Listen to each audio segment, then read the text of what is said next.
And it's incredible, isn't it, that whole list there, that long section that we read, it ends up like this: who knowing the judgment of God, that they who commit such things are worthy of death. Not only do they do them, but they have pleasure in other people who do them. Not only do they do them, a person may do something, may be driven there by their passions, but may hate the thing that they do. These people don't. These people love what they do. And they rejoice when other people do the same thing. They know it is evil, they know it is wrong, but still they do it, and still they want others to do it as well, and they rejoice in that. That's how terrible the state had become. And what I want to do is to just sum up, if I can, some of these verses. I've got just 4 short points that I want to make before I get to the main body of what I'm talking about. And it's just to clarify what's going on here. So in verse 18, unrighteous men hold the truth in unrighteousness. In other words, they suppress it. They hold it down. And it reminded me of what we read in Isaiah 5:20. Woe unto them that call evil good and good evil, that put darkness for light and light for darkness, that put bitter for sweet and sweet for bitter. So they suppress the righteousness of God, and they exalt their own filthiness and say, no, this is good, this is right. They say that the things that God has said are right, no, they're wicked, they're evil, we don't want those.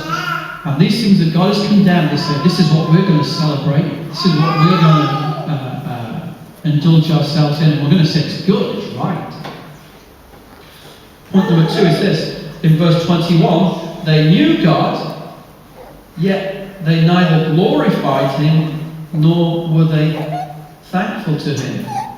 Last week we were talking about temptation and about sin, and we defined sin as a transgression of the law, a breaking of God's law. Well, there's a further definition of sin that we might find helpful in James 4:17. Him that knoweth to do good and doeth it not, to him it is sin. So sin is also to do with the knowledge, having a knowledge of the right thing to do.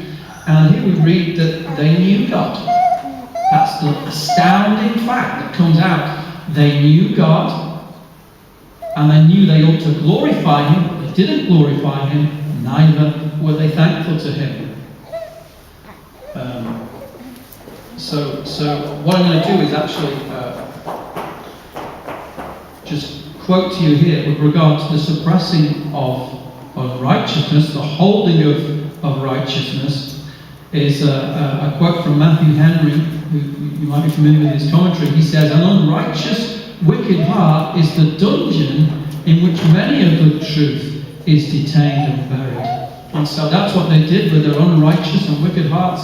They buried the truth of God so that it wouldn't speak to their conscience, so that it wouldn't be allowed to have a voice in their lives. They did that themselves. And they changed the glory of God into images which they worship. This is my third point. We read that in verse 23. So, just as the Israelites did when they worshipped the golden calf, you read in Psalm 106, 19 to 20, it says they changed their glory into the similitude of an ox that eateth grass. So they worshipped the golden calf. When they knew it was God who delivered them out of Egypt, rather than worshipping God, they made a false idol, and they worshipped that instead.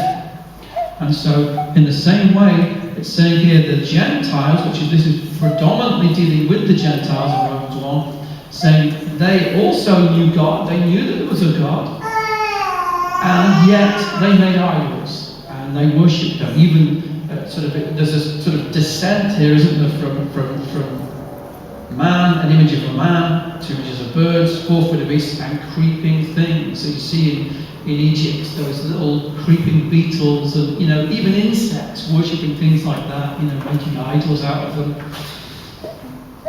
And my fourth point is this: they exchanged the truth of God for a lie. Verse 25. They exchanged. They made this incredible exchange. Rather than having the truth of God, they exchanged it for a lie. And it's clear from the Bible that all have sinned. That was it, isn't it? All have sinned. All have gone astray. All have exercised their will so that it has run contrary to the will of God. And I got asked a very interesting question when I was preaching the gospel a while ago. And I preached on that very text, all have sinned, fall short of the glory of God. And a young man there was, I think he was standing, he was sat down, I was listening to what I said. So he said to me, well, if all have sinned, that means I've sinned. So I said, yes. He said, and the Bible says I'm a sinner. I said, that's right. And he said, you said that God is the creator of the whole universe and the creator of mankind. I said, that's right. He said, so God created me a sinner. Why then is he angry with me when I commit sin? I thought that was a very good point, and one that we ought to think about. If God is the creator of mankind and he makes men as they are, then if he makes men sinners, if they have no choice in the matter, if it's completely involuntary, why is the wrath? Wrath is sustained anger. Why is the anger of God poured out upon mankind if they have no choice in this? In Romans 1:28, Matthew read out, it says, God gave them over to a reprobate mind to do those things which are not convenient.